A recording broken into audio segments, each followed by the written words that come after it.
Virgo, alamin natin yung ganap sa inyo sa December 15 hanggang December 31.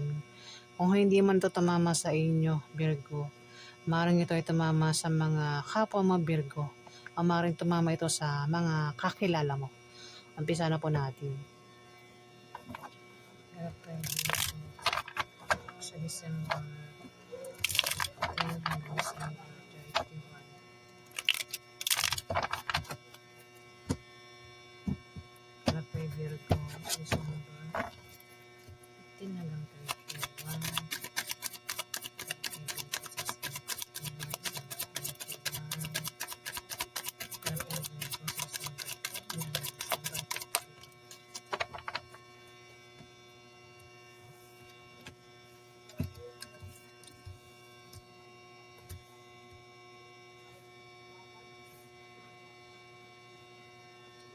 Virgo, may two of wands dito. Meron daw kayong idea, pangarap na gustong gawin. Maaari din ng iba sa inyo ay may balak umalis, mag-travel. Meron kayong pupuntahan, pwedeng ibang bansa o dito lang sa Pilipinas. Pwedeng city to city o probinsya to Manila. Ayan, Virgo.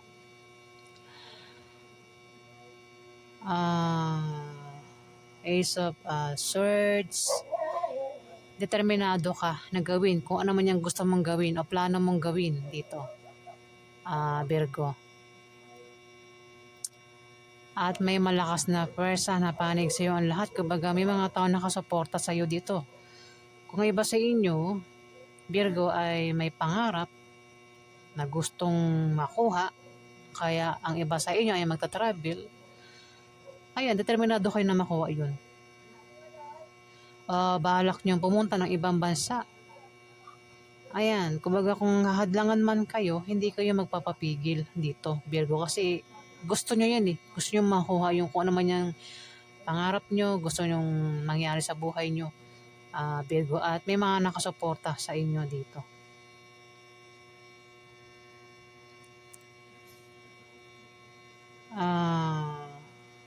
Walang hadlang eh. Sa kung naman yung balak nyong gawin dito, Virgo.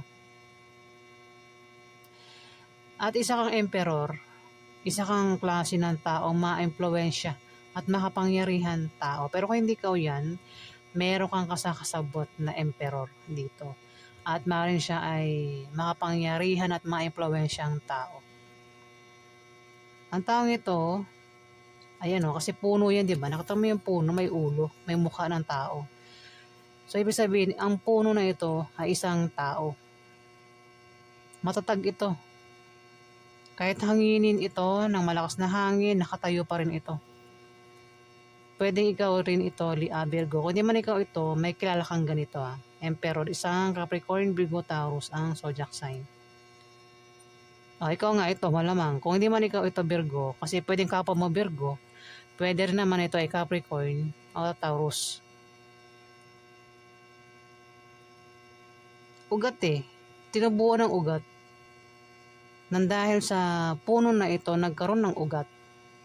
Kasi ma-impluwensya nga siya eh.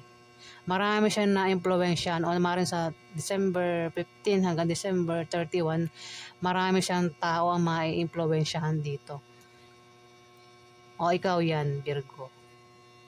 Kung ikaw yan, maaaring sa December 15 to 31, magkakaroon ka ng katatagan.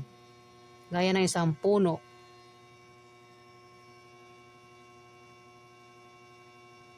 Maaaring ikaw ay magkaroon ng maging kampante ka lang dito, Virgo. Alamin pa natin yung ganap sa inyo.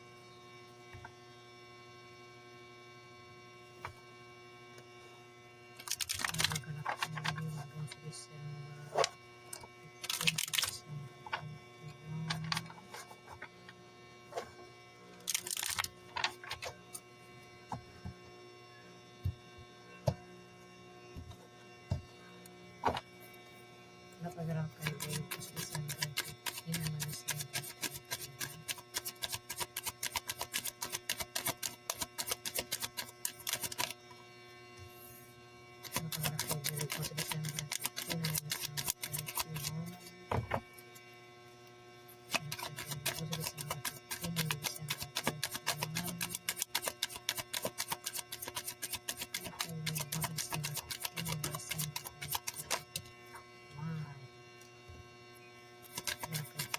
Ano pa ba ito?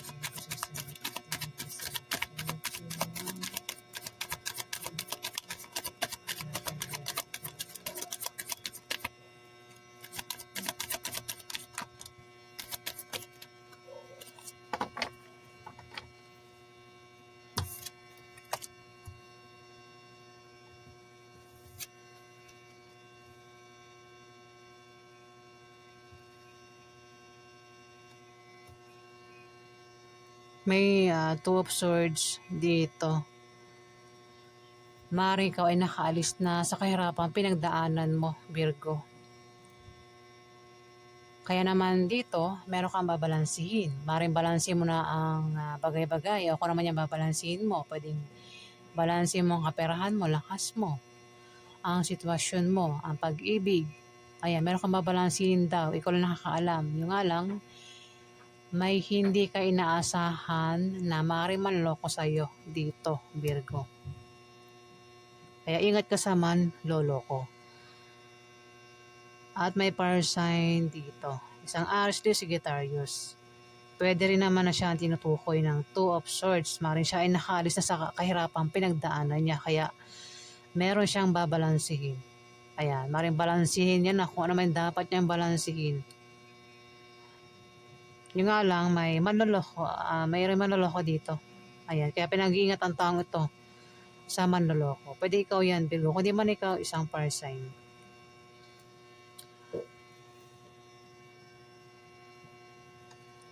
Maaaring makita mo na ang bunga ng pinagtrabahukan mo o pinagsikapan mo, Virgo. Kung meron kang pinaghihirapan dyan, tinatrabaho, Virgo, makikita mo na yung resulta o bunga niyan. Pero mukhang nakakalimutan mong bantayan. Ayan, sinasabi rito bantayan mo o puntahan mo. Kaya siguro magta-travel ang iba sa inyo dahil pupuntahan mo nga yung pinaghihirapan mo, o tinatrabaho mo, pinagsikapan mo, na nakakalimutan mo ng bantayan. Ayan. Pwede, kung iba sa inyo may negosyo, baka nakakalimutan nyo ng bantayan, pero yung negosyo nyo, makikita mo na lumalago. Kung bahay yan na pinapagawa mo, makikita mo, maayos, magandang ang hirap magbanggitin pagkagawa. Maganda ang pagkagawa, yung nga lang, nakakalimutan bantayan. Kasi makikita mo daw ang bunga o resulta. Pwede rin naman, baka dahil hindi mo nga nababantayan, sa sample ko lang yung bahay, nagpagawa ka ng bahay, dahil hindi mo nababantayan, pwedeng hindi matapos-tapos yung bahay. Ayan, Virgo. May Nine of Cups dito. Meron ka raw yung ikakapasalamat. Ayan, sa ano. Kasi meron kang Ace of Swords eh. Meron kang gagawin dito na determinado kang gawin kung ano man yan. At mukhang makukuha mo yun. Walang hadlang sa'yo dito. Suportado ka pa. At mukhang magpapasalamat ka pag nakuha mo. Yung pangarap mo na yan, Virgo. Pwedeng yan ay blessing din, ano. May darating sa inyo, Virgo, na kayo daw ay magpapasalamat dito. Huwag lang kayong gagawa ng masama kasi masama ang balik niyan sa inyo, no? Diba? Masama ang balik sa atin niya kapag masama ang ginawa natin. Pag illegal, kailangan legal.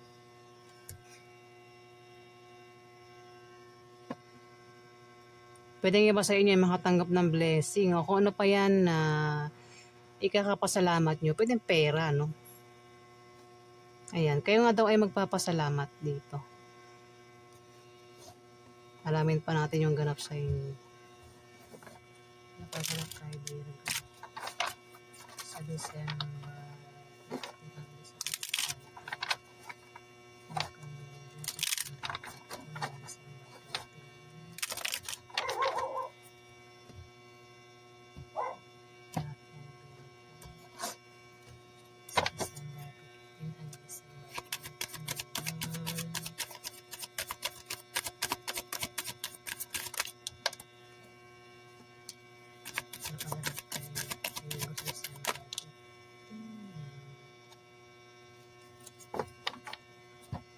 December 31 ito.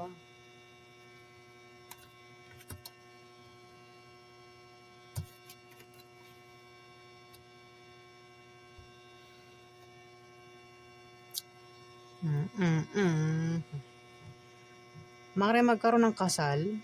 Ang iba sa inyo, Virgo, sa December 15 to December 31, magkakaroon ng kasal.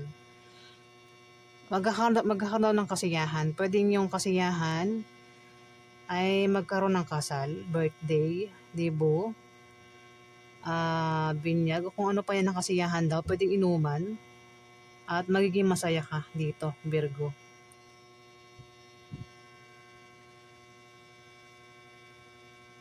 Sa ano to pwede sa inyong magkakaibigan o sa inyong pamilya, yung kasiyahan na ito. May Page of Pentacles. May darating sa inyo na magandang balita o resulta. Kung ano man yung inaantay nyo. Ayan, darating na, Virgo. Balita daw at resulta. At mukhang maganda yung balita. Kung ang iba sa inyo nag-apply ng trabaho, maring malaman mo na ikaw ay tanggap. Ang iba sa inyo, Virgo. O may inaantay kayong resulta. Ang iba rin sa inyo ay meron kayong aalamin, gustong malaman, i-search na patungkol sa kaperahan. Ang maaaring iba sa inyo ay teacher, estudyante, o doktor. Ayan, Virgo. Meron daw kayong gustong malaman, i-search, aalamin, pwedeng sa online o sa libro. Ninyo makita yan. At may nakahiga dito. May tao nakahiga dito, Virgo. Bakit siya nakahiga? Pwede ikaw yan. Kung di man ikaw yan, kilala mo ito. Pwedeng nanay mo yan, ate mo, auntie mo, boss mo. Pwedeng siya ay may sakit, kaya nakahiga, nagpapagaling. O baka siya ay walang trabaho, ay lagi nakahiga. Pwede rin na siya ay may anak, kaya lagi nakahiga. Lagi nakahiga daw itong taong ito. Pwede rin na kaya siya nakahiga, meron siyang binabantayan. O may pinaghahandaan siya. Ayan, ang taong ito, Virgo.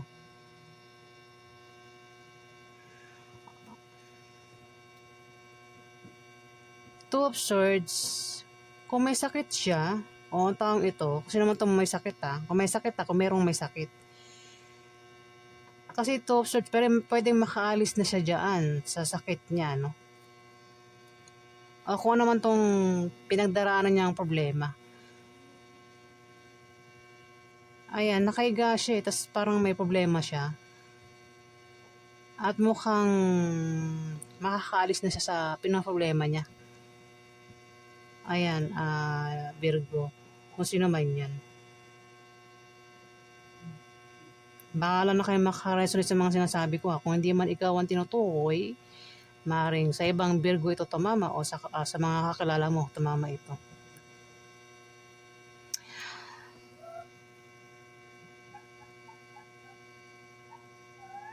Ayan po yung ganap sa inyo. Ayan, Virgo.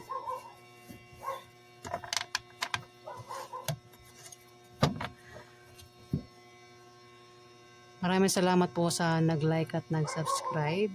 Maraming salamat din po sa mga nag-comment ng maganda. Ayan, maraming salamat po.